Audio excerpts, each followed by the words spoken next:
जोहार। आज हम आपको ले चलते हैं प्रकृति के उस अनमोल रत्न के सैर पर जो हमारी धरती का जीवन है, हमारी नदियाँ।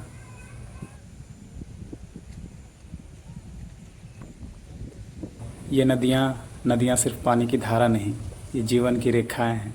ये पेड़ पौधों को सींचती हैं, खेतों को हरा भरा बनाती है और हमारे जीवन को भी सींचती है। अगर ये ना रहें तो हम भी आगे नहीं बढ़ पाएंगे। गांव की सुबह से लेकर शहरों की चहल पहल तक नदियां हर जगह जीवन की धड़कन है। इनके बिना तो कुछ भी संभव ही नहीं। लेकिन हमारी ये अनमोल धरोहर खतरे में है।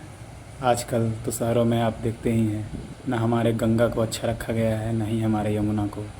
और हमारी सरस्वती माँ तो विलुप्त ही हो चुकी है।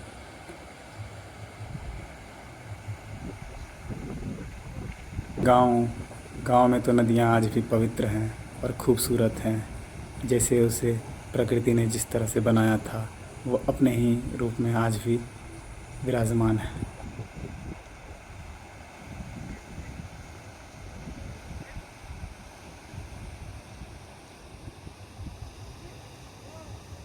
किसी ने क्या खूब कहा है, धूप में निकलो घटाओं में नहा कर देखो, ज़िंदगी क्या है किताबों को हटा कर देखो।